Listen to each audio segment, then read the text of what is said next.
Welcome to the Who, What, Why podcast. I'm your host, Jeff Schechtman. More than politics, more than the cultural debates, it's money and economics that makes the world go round.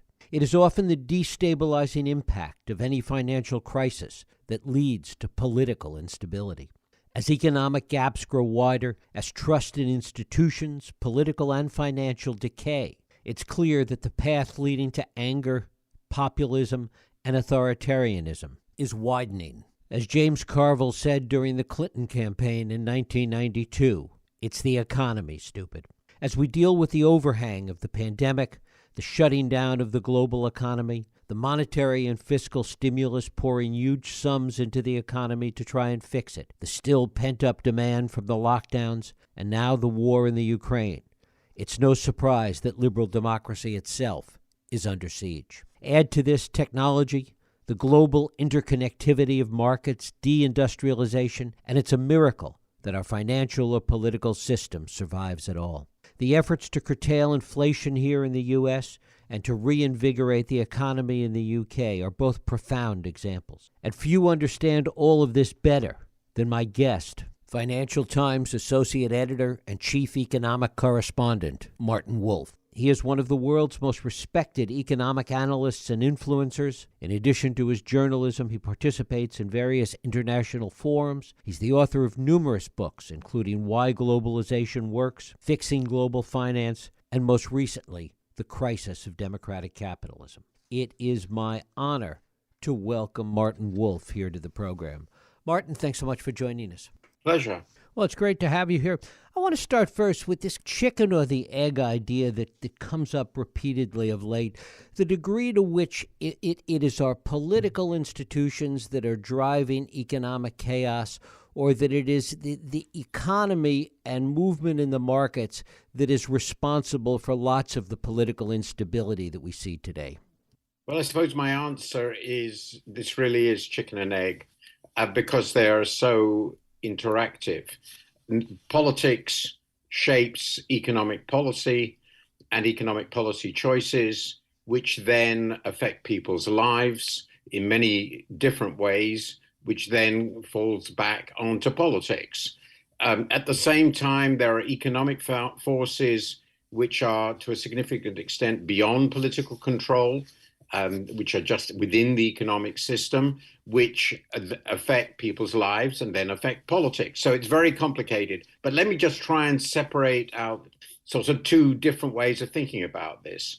So it's pretty clear that there have been some underlying, and I believe basically uncontrollable forces over the last, let's say, half century in our economies, which have reshaped economic life in ways that were very disadvantageous to a substantial proportion of our population.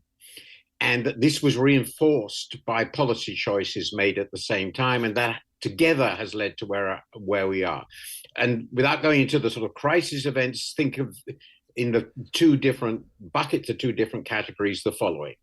So there are two things that have very clearly happened in our economies of great importance in the last 50 years, which were underlying economic forces. The first is deindustrialization, namely the reduction in the proportion of the labor force that is employed in large-scale industrial activities, which were the cornerstone of our mid-20th century economies, which are associated with very large labor forces, which had great deal of hold-up power in their enterprises and vis-a-vis their employers, which could force through the trades unions, which were easy to create in those sorts of industrial organizations. Through these trade unions, they could exert political influence and also raise wages. They created what is sometimes called a labor aristocracy. Now, over the last 50 years, as I said, in every high-income country, the proportion of the labor force employed in large-scale manufacturing has declined very significantly because productivity growth in that sector has been so high. This has been reinforced, but it's a less important factor than most people think by trade, but that's certainly part of it. But the biggest factor is, the way I put it, is manufacturing or industry is becoming like agriculture, highly productive sector, which doesn't employ anybody. And this has reshaped our labor force in a profound way and moved very many people into easily casualizable, horrible word, workforces. And this is reinforced by another huge shift, which is skill bias in our development. The wages, the demand for and wages of relatively skilled people, university graduates with useful skills, the most valuable skills, the demand for these people has risen, their relative pay has risen, and it's fallen for the less skilled. And on top of that, then we get to policy choices. We made a series of policy choices which radically increased the role of finance in our economies and the opportunities for profit from finance in our economies, creating a new plutocratic elite. So partly policy and partly underlying forces. And these were, I think, in very large measure, very difficult to contain, to prevent.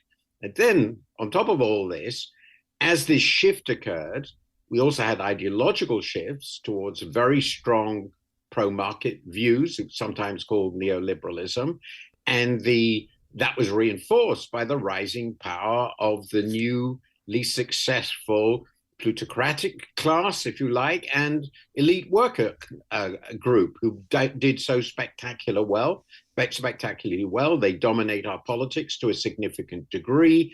And then there were a whole other set of changes in our social composition I can't go into, which reinforce this general shift. And the biggest part of this is there was downward mobility and increasing anxiety in what you in America call the middle class, and we would call the upper working class and the lower middle class.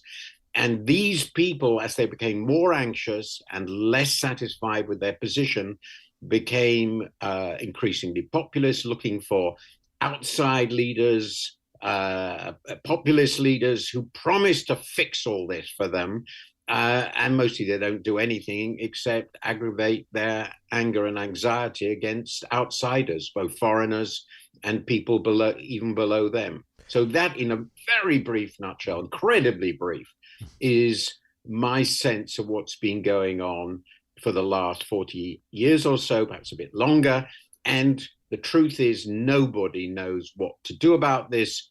But my own sense is that the countries with well-established welfare states and very strong commitment to social cohesion in countries like Germany, the Netherlands, Scandinavia, have done relatively well. Some of the smaller countries which really take account of the position of their citizens, like Switzerland, very good example, Austria, and also in a completely different way, but of course authoritarian place like Singapore, have done better in managing these shifts with all the problems than we, the old established democracies, particularly the English-speaking democracies like America and Britain, have done. A large overlay to this seems to be the degree to which global markets are so deeply interconnected. The butterfly effect, the idea that what happens in Singapore can affect economies in the UK or economies in the US.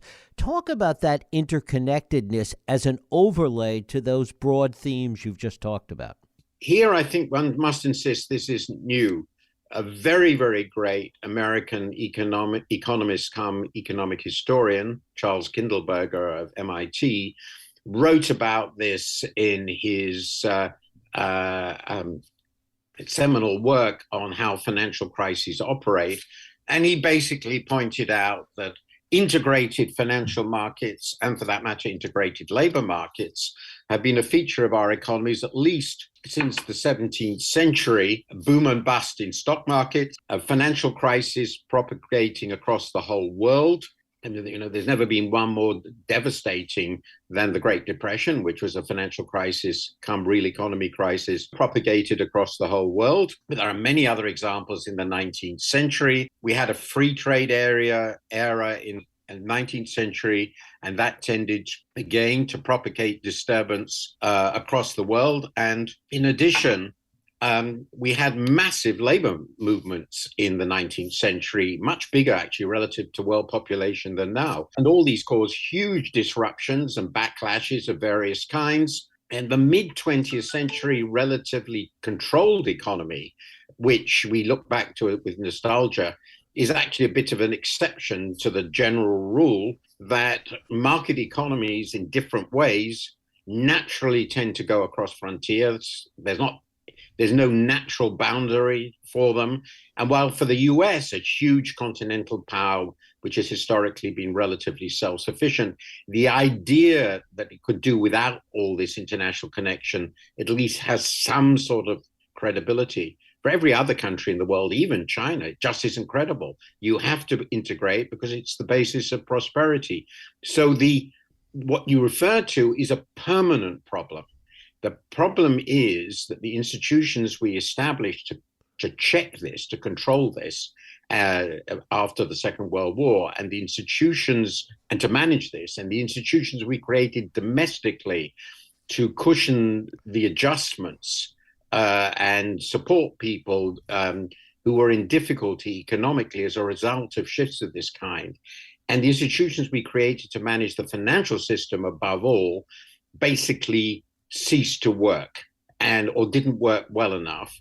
And we haven't done a very good job. There have been efforts, but we have not done a very good job of making these sorts of institutions work well again. And it's something I discuss in my forthcoming book, which you mentioned, though only inevitably cursorily, because it's such a huge challenge. But I would stress this really isn't new.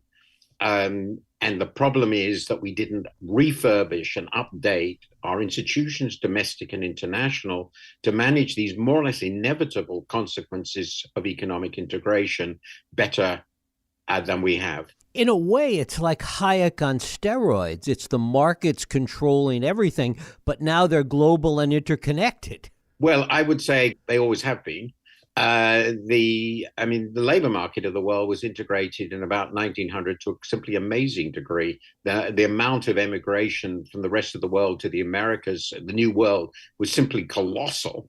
And that was linked, by the way, in the 19th century with the opening up of the new lands of the world to agricultural production, the prairies, most notably in North America, but also South America, Argentina and so forth, Australia, where they started producing wool meat, just to look at that issue. And the labor went out, it started producing all these products, which were then sent back to the developed world in the late 19th century, causing agricultural crises everywhere. The common agricultural policy we think of as a recent invention, protectionist agricultural policy, was actually basically the grandchild of the protectionist policies against American wheat in the 19th century. So this really isn't new. That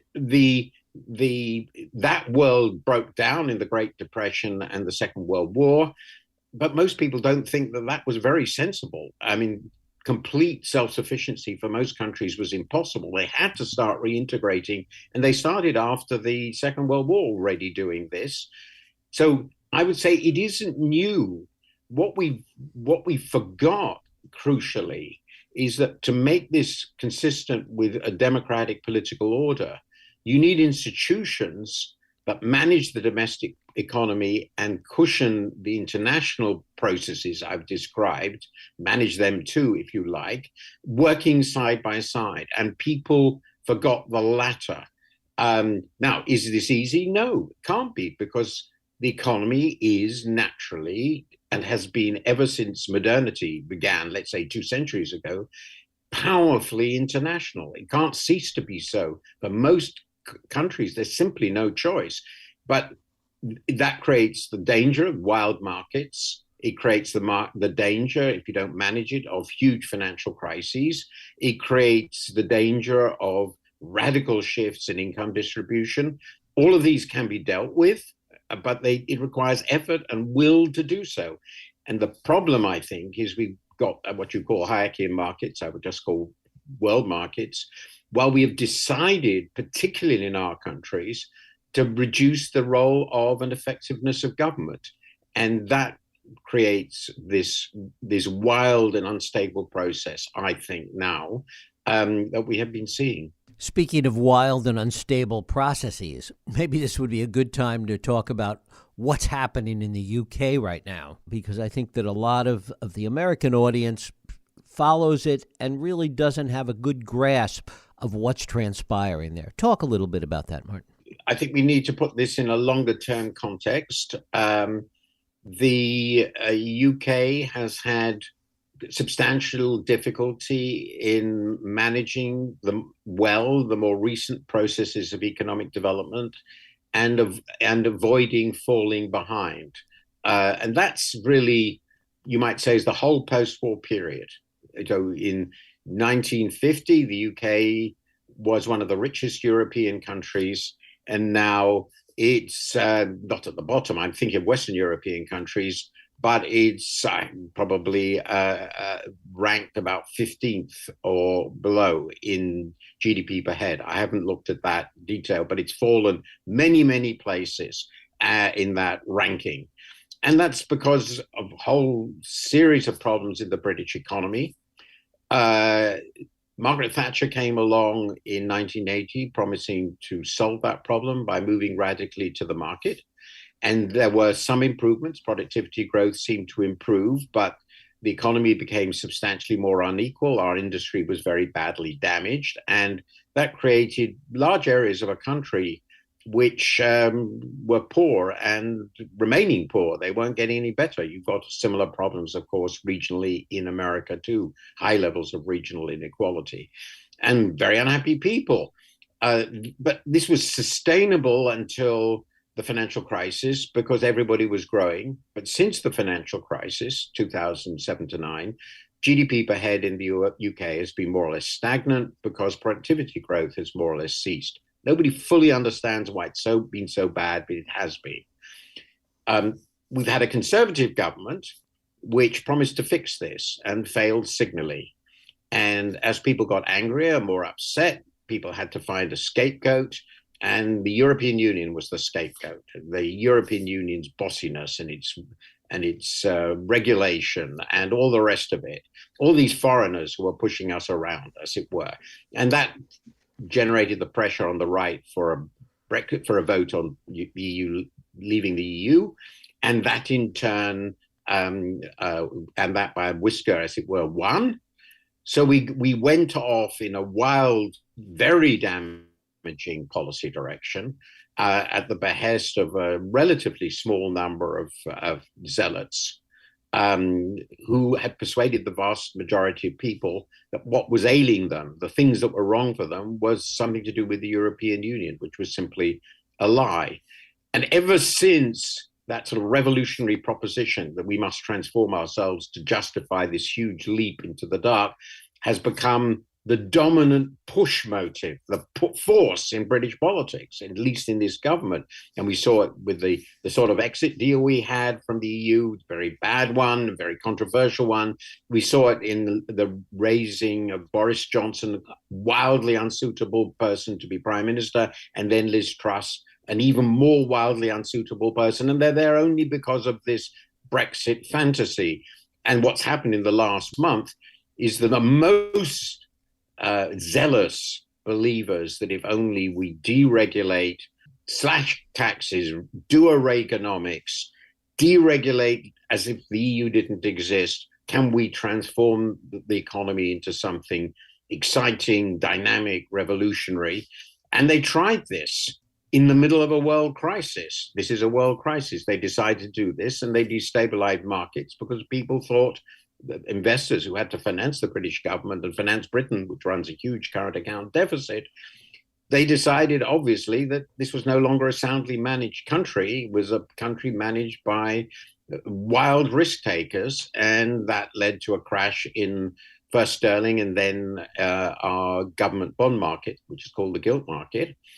And this was such a disaster with these soaring long-term interest rates, which affect mortgage rates, We have variable rate mortgages mostly, and of course the Bank of England to intervene. It was a massive crisis. It was obviously that these people had overreached insanely, and the chancellors had to go, the prime minister had to go. And with luck, but I stress with luck, we will have reached the limit of the Brexit fantasy. And the advantage in Britain is we have two advantages over the US. We can't go as far in the wrong direction as the US because we simply don't have the same weight and power to do whatever we want.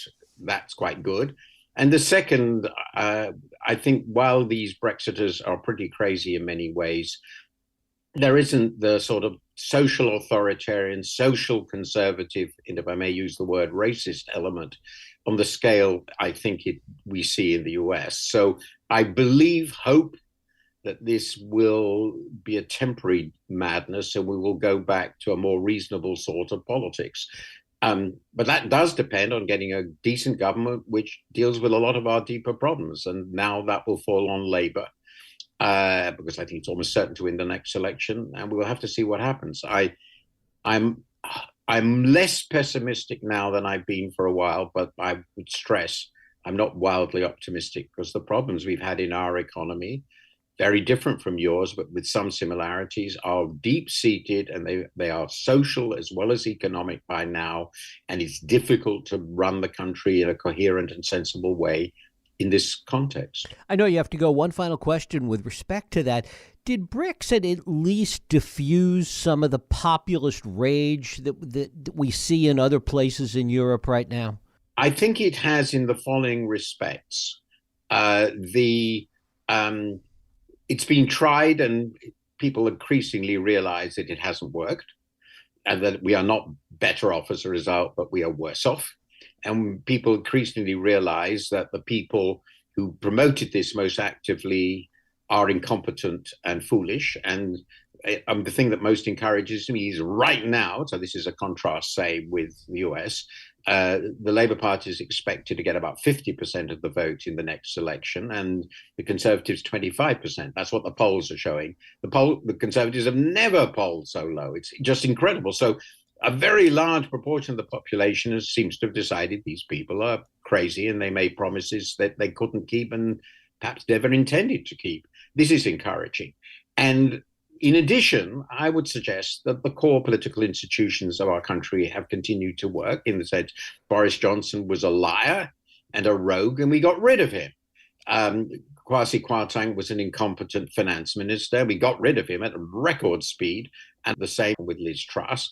And no one out there in British politics is successfully trying to mobilize public opinion around a strategy like Donald Trump's. So that sort of hyper-conservative policy is not actually one that we are seeing. So I am moderately optimistic that the basic social stability of Britain will remain. One of the more striking things is in Brexit, one of the big issues was stopping or controlling immigration. But the British public seems to have decided that immigration isn't such a terrible thing after all. And it has ceased to be a front rank issue in British politics, which in many ways are different. Every country is different. So I'm modestly optimistic that that fever, which was captured by the Brexiters and the anger captured by the Brexiters with the promises they made, which have so obviously proved false, that fever may now break and we will get back to something more normal.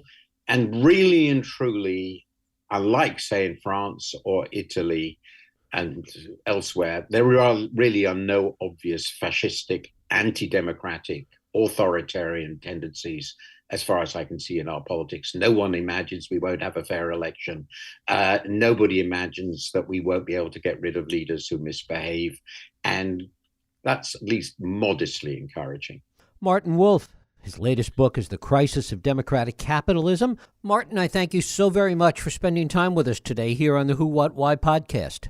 I enjoyed it very much. I'm sorry it couldn't be longer, but the conversation was very rewarding for me too. Thank you very much. And thank you for listening and joining us here on the Who, What, Why podcast. I hope you join us next week for another Radio Who, What, Why podcast. I'm Jeff Sheckman. If you like this podcast, please feel free to share and help others find it by rating and reviewing it on iTunes. You can also support this podcast and all the work we do by going to whowhatwhy.org/donate.